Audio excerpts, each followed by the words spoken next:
Graça e paz, irmãos, amém? Que bom estar aqui louvando e engrandecendo o nome do Senhor. Hoje nós vamos ter uma palavra dando continuidade ao que nós estudamos de manhã.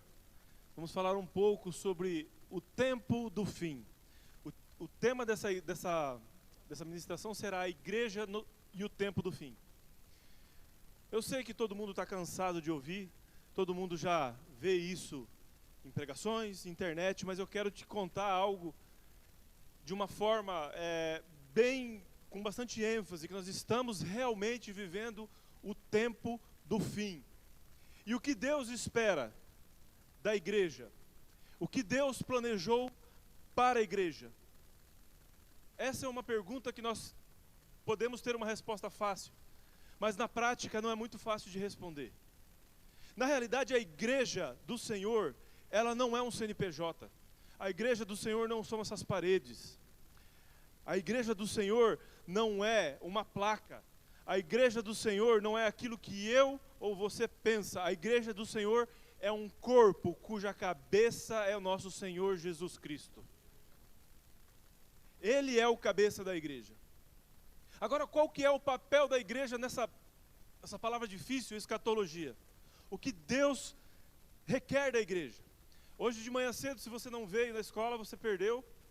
Nós estudamos sobre apressar a vinda e esperar e apressar a vinda do Senhor. E os sinais do fim. Nós estamos realmente vivendo tempos onde tudo tem se abreviado. A palavra de Mateus 24 diz várias coisas e ele diz que nós estamos vivendo, e é forçoso nós vivermos essa época, mas ainda não é o fim. Isto é o princípio das dores. O que é princípio das dores? É um tipo de linguagem que ele usa para falar que é é o período das dores de parto. Quem aqui já teve filho de parto normal? Só as mulheres levantam, por favor. Não, é só para indicar que eles precisam levantar a mão. Gracinha. Veja bem, o parto normal ele começa com uma dor num nível não tão forte, segundo o relato das mulheres, porque eu nunca tive filho. Uma dor nem tanto intensa, com intervalos maiores dessas contrações. Quando o filho está para nascer, definitivamente, essa dor aumenta na intensidade e diminui os espaços. É esse tempo que nós estamos vivendo em relação ao tempo do fim. As dores têm aumentado.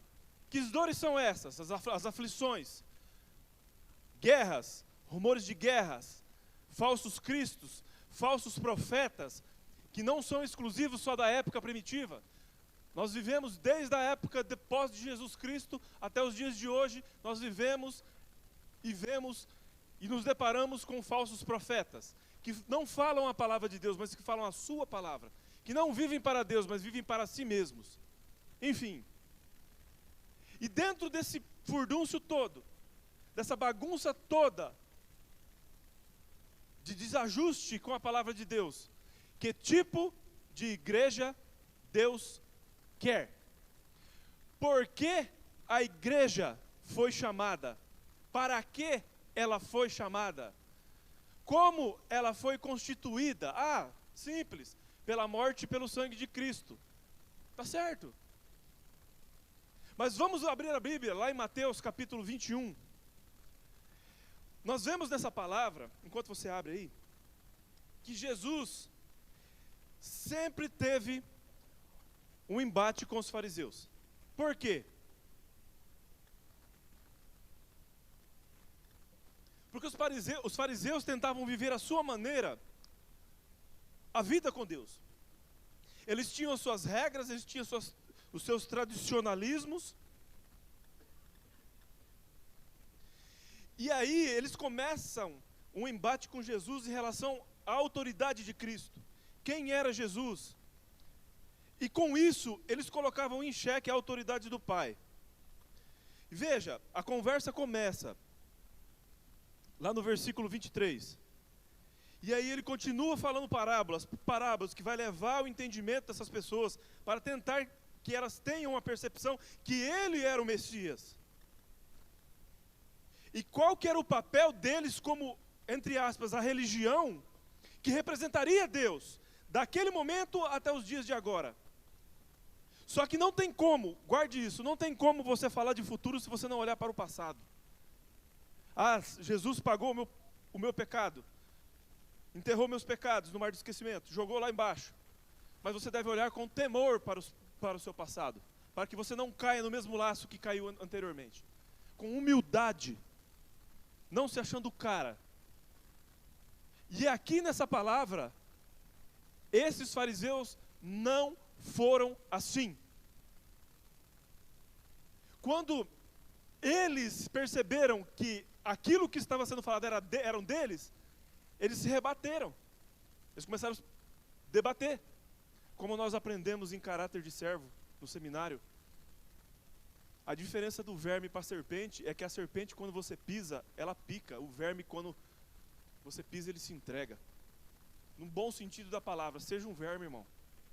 Quando o Senhor te ofuscar, te bater, te açoitar com vara, é para a sua correção, para que você cresça. Vamos ler. Mateus 21, 33. Diz assim: atentai noutra parábola.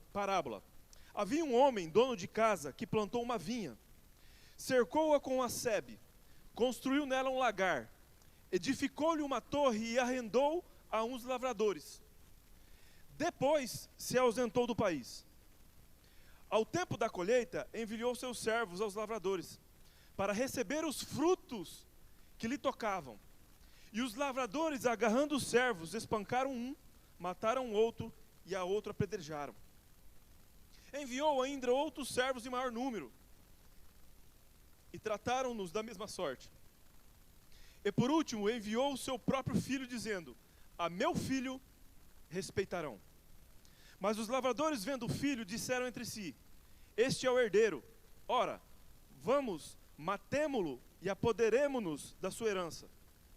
E agarrando-o, lançaram-no fora da vinha e o mataram. Quando, pois, vier o senhor da vinha, que fará aqueles lavradores? Responderam-lhe: fará perecer horrivelmente a esses malvados, e arrendará a vinha a outros lavradores, que lhes remetam os frutos nos seus devidos tempos. Perguntou-lhe Jesus: nunca lestes as Escrituras? A pedra que os construtores rejeitaram, esta veio a ser principal pedra, angular. Isto procede do Senhor, e é maravilhoso aos vossos olhos?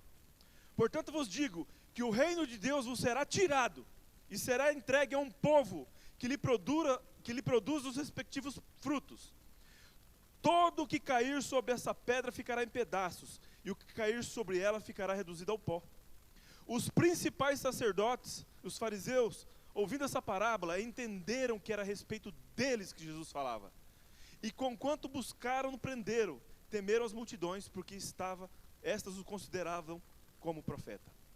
Veja, uma parábola muito interessante. E se você buscar nas próprias Escrituras, você vai entender essa parábola. Aqui tem algumas figuras.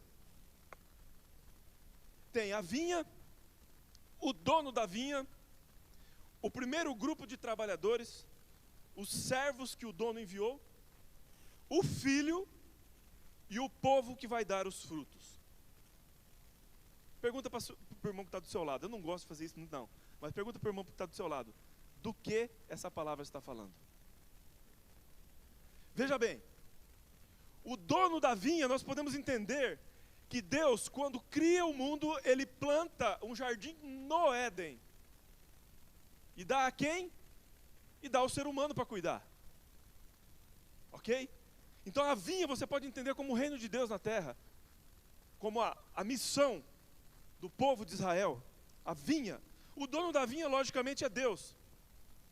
E aí fala a palavra que os servos que o dono enviou, para quê? Para cobrarem os lavradores que não produziram o que era esperado. Quem que era esse povo? O povo da promessa. O povo que desde Abraão foi escolhido.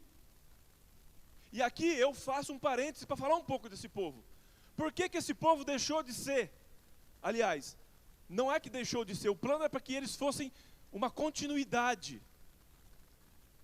Mas aqui lhes foi tirado a vinha. A palavra está dizendo, não sou eu. E foi dado a um povo de fora, algumas traduções falam. Por quê? Porque deixa eu te falar uma coisa, Deus não te criou e não te trouxe aqui nessa igreja, na face da terra, para você ser um mero religioso, um frequentador de templo. Deus te trouxe aqui para ser um representante dele, um filho que come à mesa. Deus quis com esse povo de Israel, um povo que fosse um reino de sacerdotes, uma nação inteira de sacerdotes. O que isso quer dizer? Quer dizer que Deus separa esse povo para servir a Deus de perto, para viver com Deus lá no alto da montanha. Mas o que acontece? O povo escolhe o quê? Não subir, porque o Deus que está lá em cima é muito terrível. Eles preferem ficar aqui embaixo, às portas, adorando os seus bezerros de ouro, vivendo a sua própria vida, vivendo a época do Egito, vivendo o seu próprio caminho,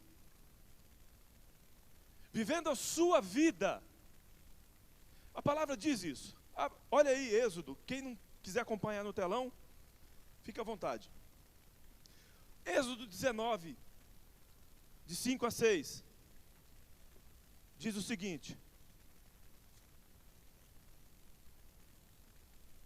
Êxodo 19, de 5 a 6. Agora, pois, se diligentemente ouvir a minha voz, e guardardes a minha aliança, então sereis minha propriedade particular. Moisés, Deus falando através de Moisés para o povo de Israel. Serão minha propriedade particular dentre todos os povos, porque toda a terra é minha. Vós me serei reino de sacerdotes, nação santa. Essas são as palavras que falarás aos filhos de Israel. O desejo de Deus era que fosse uma nação de sacerdote. O que é uma nação de sacerdote? Quando o tabernáculo fosse construído, era para essa nação inteira chegar ao Santo dos Santos. Que tipo de igreja Deus está esperando? Uma igreja que fica para o lado de fora, nas portas, ou uma igreja que avança ao Santo dos Santos? Uma igreja que frequenta, pessoas, filhos, que frequentem a comunhão da igreja só de domingo? Uma igreja que é voltada às coisas de Deus. Um povo, vamos mudar a palavra igreja, que estamos no Antigo Testamento. Um povo que é voltado às coisas de Deus.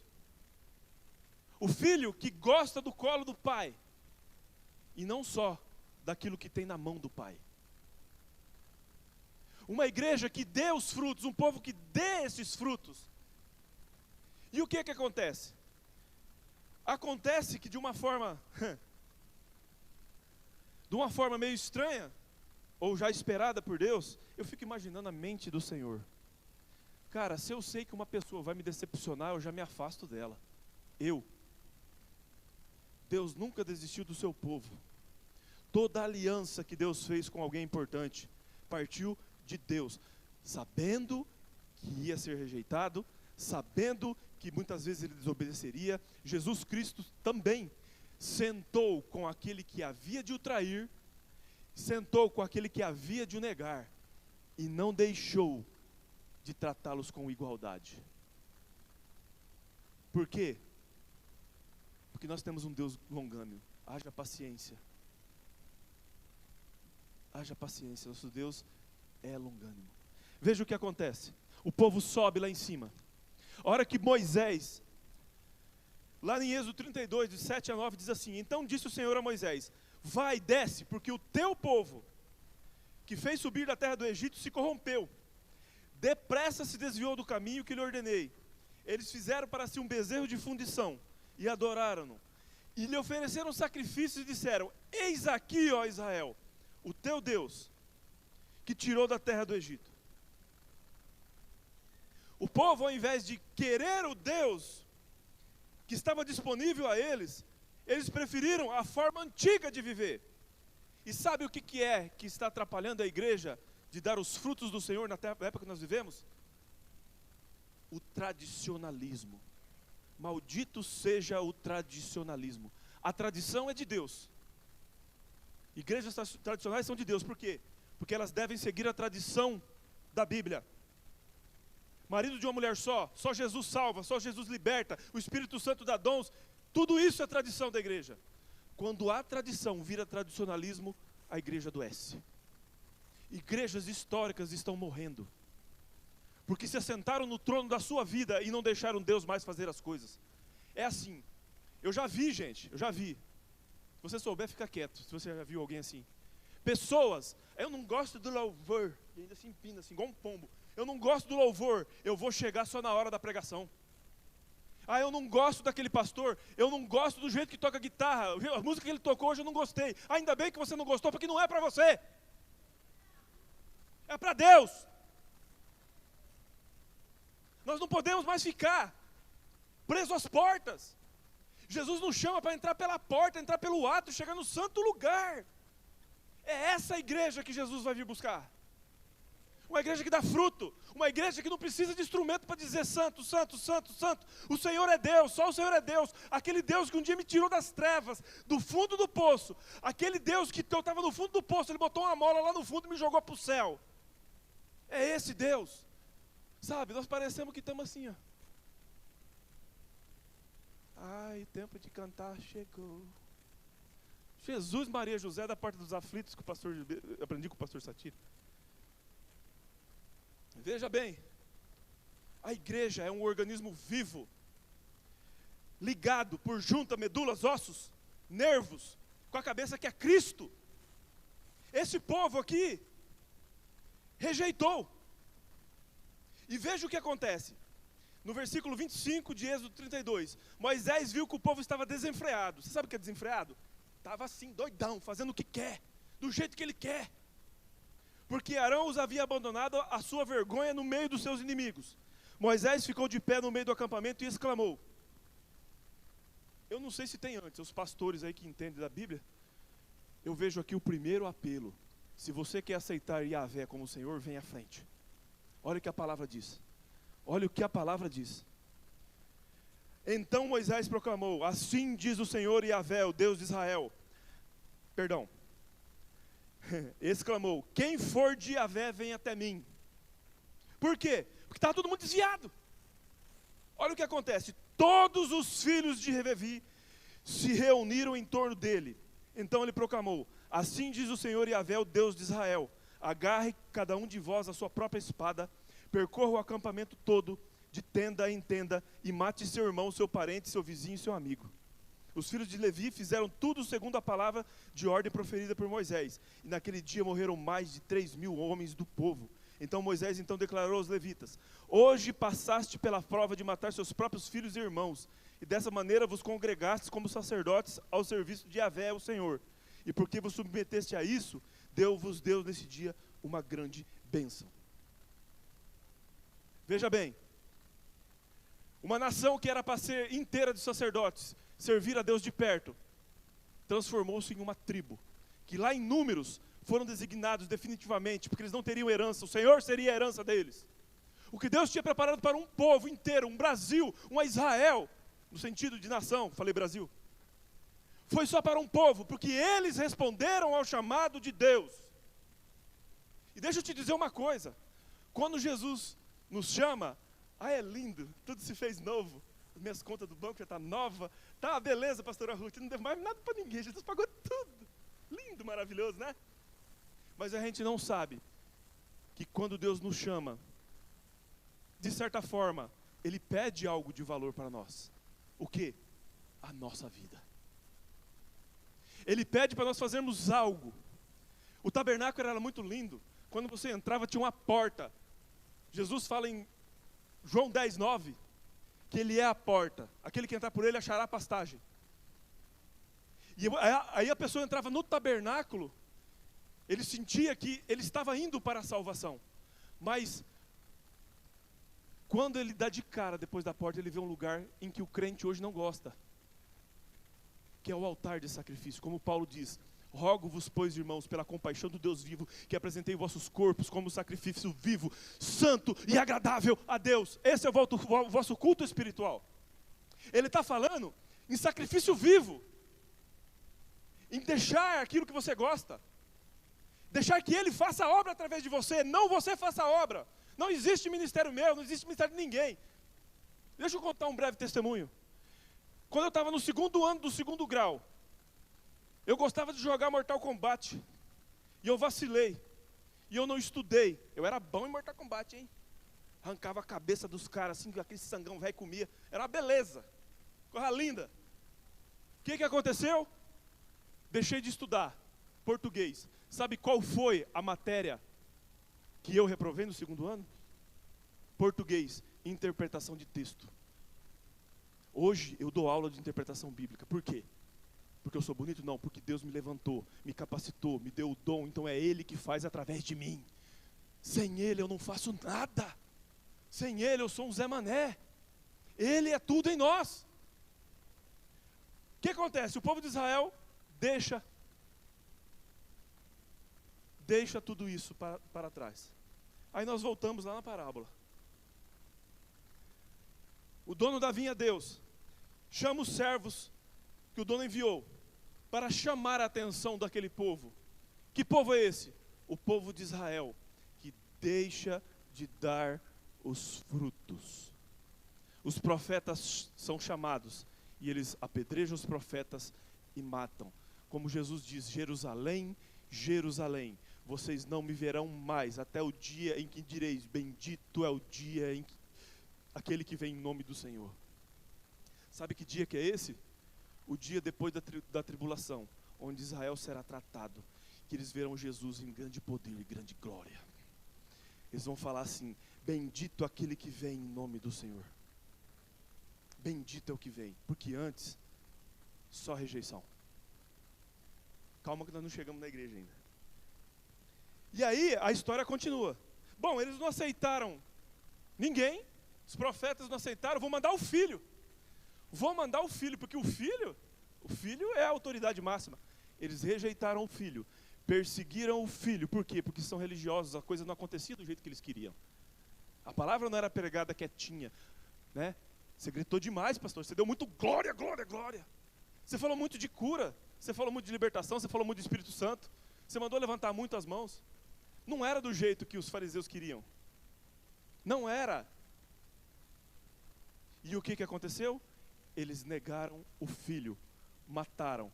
E aqui, em toda a parábola, o autor dá uma ênfase à pergunta de Jesus: o que você acha que o dono da vinha vai fazer com eles?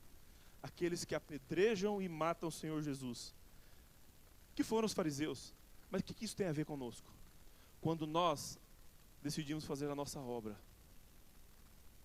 quando nós pregamos o Evangelho somente para aumentar a célula, quando nós pregamos o Evangelho somente por causa do meu ministério, e não olhando para que um dia aquele que vai rasgar os céus e vai entrar na atmosfera com os santos e todos os anjos, e vai acabar com toda a pobreza, toda doença, todo o pecado e toda a maldade no mundo, e nós seremos um com Ele para sempre. É com essa visão que a igreja precisa andar. A visão de que Jesus vem. Ele vem. Ele é mais bonito do que qualquer outra coisa que você possa fazer por Ele. Ele é maravilhoso muito mais do que as paredes desse templo. Ele é maravilhoso muito mais do que aonde Ele possa te levantar para fazer uma grande obra. Jesus pode te levantar para ressuscitar 100 pessoas. Nem se compara ao que Ele é. Nem se compara à beleza daquele que está sentado no trono. Sabe, falei hoje de manhã, que muitas vezes nós estamos nos preocupando, eu ouvi isso de um professor, nós estamos nos preocupando mais com as dores de parto do que com o filho que vai vir. A mulher que está grávida, ela não está preocupada com as dores de parto, ela não vê a hora de ver o filho que vai irromper a esse mundo. Ela faz tudo pelo filho, ela arruma o quarto, ela adorna, ela se veste, ela faz tudo por causa do filho. O povo mata o filho. O que acontece? Há uma promessa. Voltemos à palavra de Mateus. Diz o seguinte: portanto vos digo que você irá tirar do reino de Deus, Mateus 21, versículo 43. que o reino de Deus vos será tirado. Ele está falando aos fariseus. E será entregue a um povo. Existe uma tradução que diz, e será entregue a um povo de fora, a um povo distante, e esses darão frutos. O que ele está dizendo?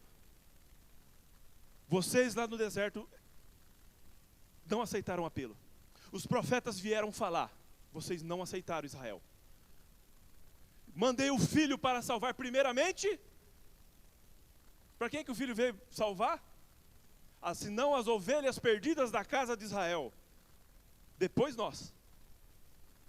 O que aconteceu? Israel não aceitou. Tem um livro de Tommy Tenney que fala uma coisa interessante. Fala que o povo de Israel sempre clamava nas sinagogas, nos templos, pela vinda do Messias. E eles esperavam um cara bonitão assim, igual eu, o Filipão, o Rômulo, assim, um cara mais ajeitadão assim, né? Menos.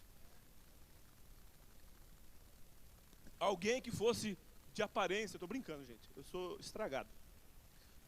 Alguém que fosse, é verdade nada, irmão, misericórdia, que negócio que é verdade, ó. Mamãe não acha, misericórdia. Como diz o meu falecido avô, dê dinheiro, mas não dê liberdade, né? É uma coisa linda. Amém, estou brincando, irmã, você é querida. Eu até perdi o que eu estava falando. E aí o povo estava no templo, clamando por um Salvador, que ele queria um cara que fosse bom na batalha, que acabasse com a guerra com os romanos, que acabasse com o domínio de Roma. E eles não reconheceram que o Salvador estava passando lá fora com um jumentinho. Talvez a igreja precisa saber. Talvez a igreja precisa ser um jumentinho. Olha para a pessoa que está do teu lado e fala assim, seja um jumentinho nas mãos do Senhor. Cuidado aos homens, se já saiu brabo de casa falar isso para a esposa, você vai dormir no sofá hoje. E o que acontece? Há uma promessa que o povo de fora irá dar os frutos esperados para a vinda do Senhor. Por isso que lá em Mateus 24, quero ser breve, lá em Mateus 24 fala que como nos dias de Noé, eles casavam e davam-se em casamento. Eles viviam sua vida comendo churrasco, comendo pizza, assistindo os filmes, né, vendo Vingadores, vendo tudo isso, que não é, depende da forma errada também. E veja bem, vendo essas coisas, tudinho aí, vivendo a vida, como deixa a vida me levar. Ninguém dançou, tão crente. Deixa a vida me levar, numa boa. O dilúvio veio. Mas quando é que o dilúvio realmente veio? Quando as águas romperam debaixo e choveu. Quando a arca estava pronta. Quando a arca estava pronta. Veja bem, dentro da arca havia cocô. O Satírio acha que havia um sistema de escoamento para o cocô na arca. Eu concordo com ele em certos pontos, né? Mas não como sistema de esgoto. Estou brincando, Satírio. Eu concordo. Tinha que tirar por conta do fedor, né, pastor? Imagina, misericórdia. Mas lá dentro, urina, fezes, às vezes não cheirava mal.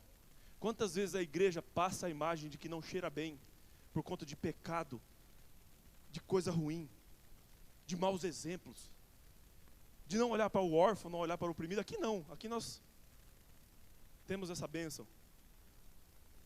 Mas deixa eu te dizer uma coisa, a arca fedia, mas dentro dela que havia salvação. Fora era só morte. A igreja pode parecer muitas vezes que não cheira bem, irmão, mas Jesus Cristo veio aqui para salvar o povo e transformá-lo em igreja para que eles deem os frutos. Deixa eu dizer uma coisa, você não é um qualquer. Pessoal aí do projeto, queridos, você não está aqui por qualquer coisa. Você é chamado do Senhor. Você é obra do Calvário, você é uma obra do Calvário, você é o resultado da obra do Calvário. Olhe para frente. Jesus Cristo pegou gente que para o mundo era terrorista, assassino como Paulo, e transformou ele numa bênção. Então, meu irmão, você não era como Paulo, terrorista, assassino. Deus quer te usar nessa terra, Deus quer usar você. Deus espera uma igreja que dê frutos. Por isso que eu acredito que no tempo que estamos vivendo, a igreja se levantará num grande avivamento de arrependimento de pecado, de louvor, para engrandecer aquele que está por vir, apressando a vinda do Senhor. Aleluia! Glória a Deus! Você crê? Amém. Só mais um pouquinho. Então veja bem, alguns falam que Israel foi substituído pela igreja. Eu não me arrisco a dizer substituição. Eu me arrisco a dizer um tempo de tratamento. Uma substituição temporária. Depois você lê lá Romanos 11. Fala, Paulo chama a igreja à humildade. Sabe aqueles menininhos levados? Fala assim, ele escolheu eu, não escolheu você. Vai para lá, você... Ele fala, da mesma forma como ele escolheu, vocês foram enxertados na planta original, eles também podem ser enxertados como planta original.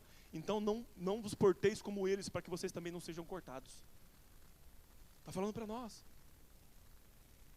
A igreja, ela é o corpo de Cristo, irmãos. Eu acho que você não está entendendo essa história.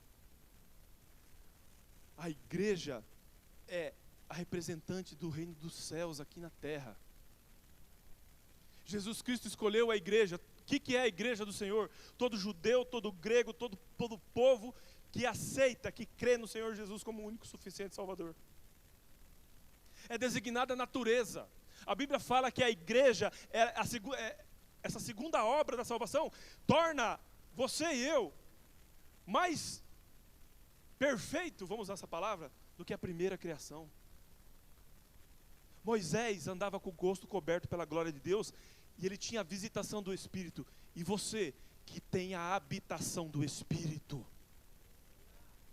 quantos panos seriam necessários para cobrir a glória que está dentro de você?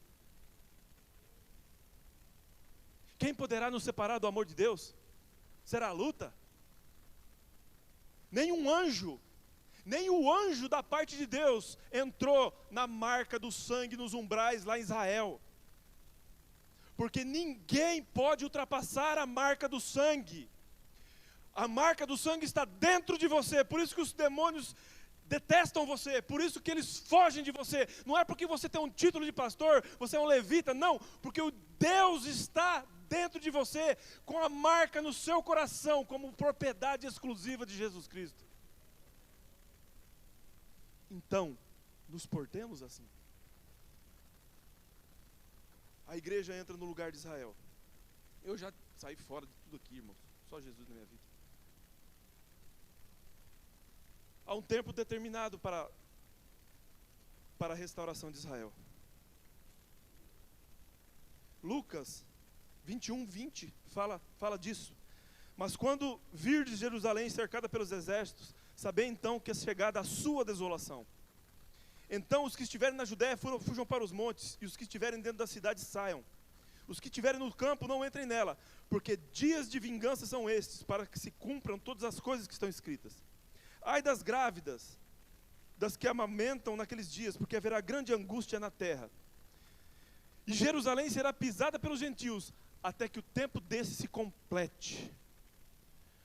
Quando que é o tempo dos gentios? Onde, algumas traduções traz plenitude dos gentios. Para que Israel assuma, ou ela crê em Jesus Cristo nos dias de hoje, ou precisa acontecer a plenitude dos gentios. Qual que é o tempo pleno que nós esperamos como gentios salvos do Senhor? O arrebatamento da igreja. Aquilo que está reservado para você, nosso encontro nos ares. Aleluia. Então existe um progresso da salvação. Primeiro, os judeus. Depois, os gentios. Só que os gentios não se posicionaram. Não escolheram Deus. Não deixaram de servir nas portas. E o que aconteceu? O povo de fora. Diga assim, eu. Bate aqui, ó, eu. Sou o povo de fora. Escolhido por Deus. Para dar os frutos. Aleluia. Glória a Deus. Não existe nada que possa deter aquele que tem a marca de Cristo. Certa vez, lá em Mateus 16, já estou acabando. Mateus 16, nós vemos lá, os discípulos passeando. Aí, Jesus pergunta, quem eles dizem que eu sou? Quem do povão lá diz que eu sou? Aí fala assim, uns dizem que o senhor é Elias, outros Jeremias, ou qualquer um dos profetas. Por que eles falam isso? Porque havia uma esperança de que o profeta Jeremias viria antes do Messias. Lá em Malaquias fala isso. Por quê? Porque Elias é alguém que fazia sinais. Eles achavam que Jesus era só alguém que fazia sinais, era um profeta qualquer. Aí Jesus fala assim, ó, o mundo acha que eu sou um profeta qualquer, mas você Dulce, minha discípula, você Rômulo, meu pastor, meu filho, quem vocês dizem que eu sou? O que vocês que andam perto de mim dizem que eu sou? Aí Pedro fala assim, tu és o Cristo, o Filho do Deus vivo. Aí Jesus canta, o tempo de cantar chegou. Ele fala, bendito és tu, Simão Barjonas, porque não fosse carne nem sangue que te revelaste, mas foi o Espírito. Tu és Pedro, e sobre esta pedra edificarei a minha igreja, e as portas do inferno não prevalecerão sobre ela. É sobre a igreja? A pedra é a igreja? Não. A pedra é Pedro? Não, a pedra é Jesus Cristo. A igreja é fundada na revelação que Jesus Cristo é o Filho de Deus. Por isso a igreja que leva Jesus Cristo, as portas do inferno nunca prevalecerão sobre ela. Jesus Cristo é o Senhor, não é mais ninguém, é Ele. As portas do inferno, e aquilo que você ligar na terra, será ligado, mas isso aí foi com o pastor Paulo, você deixa com ele. Você é a pedra angular, representativa de Cristo. Você é a pedra que Deus escolheu para edificar. Ele edificou, e depois Ele vai edificar. O que Ele pede? 2 Pedro 3, lá no finalzinho do capítulo, que nós que estamos esperando a vinda do Senhor, andemos em santidade, em santo procedimento, irrepreensíveis, aguardando a vinda do Senhor e apressando a vinda do Senhor, dando os frutos que Israel não deu, dando os frutos esperados como a igreja, corpo, igreja corpo.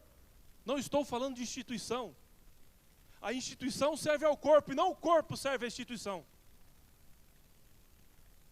Corpo de Cristo, lavado e remido pelo sangue, que vê aquilo que Jesus vê, que fala o que Jesus faz, que atua no ministério como Jesus atuaria, que prega o que Jesus pregaria, que frequenta os lugares onde Jesus frequentaria.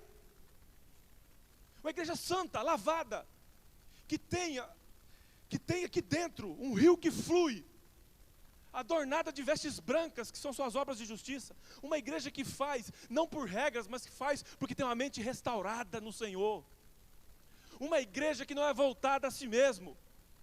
Uma igreja que não espera os melhores lugares. Uma igreja que não está nem aí se o povo fala que você não presta. Você presta sim porque você foi lavado pelo Senhor. Uma igreja que a identidade vem do céu e não da terra. Uma igreja que prega sucesso, não pelos padrões humanos, mas pelos padrões da palavra de Deus. O sucesso é aquilo que você está vivendo hoje. Pode não parecer para o mundo, mas o fim disso tudo que você está vivendo é um peso de glória muito excelente. Breve e momentânea tribulação. Peso de glória muito excelente. E para encerrar mesmo, Apocalipse capítulo 18 vai dizer o seguinte: esta é a igreja que está celebrando com o Senhor. Esta é a igreja. Se o louvor quiser vir aqui, por gentileza. O Senhor tem colocado aqui dentro do meu espírito, para nós hoje, não só refletirmos, mas para nós jubilarmos louvor. Hoje é um dia de júbilo. Hoje é um dia de júbilo, porque Deus chama os improváveis. Eu nunca sonhei estar aqui pregando para vocês, nos meus melhores sonhos. Eu nunca sonhei, eu não cheguei nem a 5% do que Deus tem preparado para mim. Você também não chegou nem a 10% do que Deus tem preparado para você aqui na terra. Porque Deus tem muito mais para fazer através da sua vida. Mas eu nunca esperei em Deus, nunca imaginei ir para os lugares onde Deus já me levou. Influenciar pessoas Para mim, meu propósito de vida é influenciar pessoas. Pode ser que eu não seja um evangelista. Pode ser que eu não seja o melhor cuidador de pessoas, o melhor pastor. Mas Deus me chamou para influenciar vidas, para servir de escada, para que as pessoas subam nos seus ombros e cheguem a lugares maiores onde você chegou. Eu estou falando do nosso pastor. Ele foi minha escada. Eu sei que ele não gosta que a gente fala isso, mas ele foi minha escada. Eu nunca tive um pastor como eu tenho hoje. De tudo aquilo que eu já vivi, ninguém nunca fez nada por mim desse jeito. E aqui, Apocalipse capítulo 19, versículo 6, diz assim: então ouvi uma voz de numerosa multidão, como de muitas águas, com fortes trovões, dizendo: aleluia! Pois reina o Senhor nosso Deus, o Todo-Poderoso. Alegremos-nos e exultemos, demos glória, porque são chegadas as bodas do Cordeiro, cuja esposa a si mesmo se ataviou, pois lhe foi dado vestir de linho finíssimo, resplandecente e puro. Diga assim comigo: esse sou eu, a igreja imaculada. Versículo 9, então me falou o anjo: escreve, bem-aventurado aqueles que são chamados à ceia do Cordeiro. Bem-aventurado aquele que são chamados à ceia do Cordeiro. Aleluia. É isso que Deus tem te destinado. É isso que Deus quer para você. E aqui ele explica, porque o linho finíssimo são atos de justiça dos santos. São os frutos que vocês foram separados para dar. Os frutos. Você nunca vai ver uma mangueira e se espremendo para dar fruta. Não existe esterilidade com fidelidade. Muita gente fala assim: muita quantidade não significa muita coisa. Eu digo que ovelha sadia dá cria. Ovelha sadia dá cria. Jesus não chamou uma igreja para ser religiosa. Jesus não chamou uma igreja para seguir uma tradição de homens. Jesus não chamou uma igreja para cantar um louvor igual aquele santinho barroco assim, ó. Jesus chamou uma igreja que rejubila. Como diz o pastor Udo, uma igreja desesperada pela adoração, desesperada pelo noivo. Não desesperada para fazer aquilo que o noivo separou, também. Mas antes de fazer alguma coisa para Deus, ela deseja Deus. Eu quero é Deus. A peruca estava voando, mas eu quero é Deus. Glorificado seja o nome do Senhor. Eu amo o meu Senhor. Depois das bodas, olha o que acontece. Versículo 11. Viu o céu aberto, e eis um cavalo branco, e o seu cavaleiro se chama Fiel, Verdadeiro. Coloque-se de pé. E julga e peleja com justiça. Os seus olhos como chama de fogo são. Na sua cabeça há muitos diademas. E tem um nome escrito que ninguém conhece senão ele mesmo. Está vestido com um manto tinto de sangue. O seu nome se chama Verbo de Deus, Palavra de Deus. O mesmo verbo que está em João 1:1. Aleluia. E seguiu-nos todos os exércitos que há no céu, montando os cavalos brancos, com vestiduras de linho finíssimo, branco e puro. Sai da sua boca uma espada afiada, para com ela ferir as nações, e ele mesmo as regerá com cetro de ferro. E pessoalmente pisará o lagar do vinho do furor da ira de Deus Todo-Poderoso. E tem no seu manto e na sua coxa o nome escrito: Rei dos Reis, Senhor dos Senhores. Então vi um anjo posto em pé no sol, e clamou com grande voz, falando com todas as aves que voam pelo meio do céu: vinde, reunimos para a grande ceia do Senhor, para que comais carne de reis, carne de comandantes, carne de poderosos, carne de cavalos, seus cavaleiros, carne de todos, que livres, escravos, tanto grandes como pequenos. E vi a besta, os reis da terra, com seus exércitos congregados em Israel, para pelejarem contra aquele que estava montado no cavalo branco e contra seu exército. Mas a besta foi aprisionada, e com ela o falso profeta, que com sinais feitos diante dela seduziu aqueles que receberam a marca da besta e eram adoradores da imagem. Os dois foram lançados no lago de fogo vivos. O anticristo e o falso profeta não tiveram o privilégio de morrer. Eles foram lançados no inferno, a segunda morte, diretão. Aleluia. Os restantes foram mortos pela espada que sai da boca, aquele que estava montado no cavalo, e todas as aves se fartaram das suas carnes. Aleluia. Nosso Jesus voltou com sua igreja, acabando com todos aqueles que vieram para lutar contra Jesus Cristo, no período final da grande tribulação.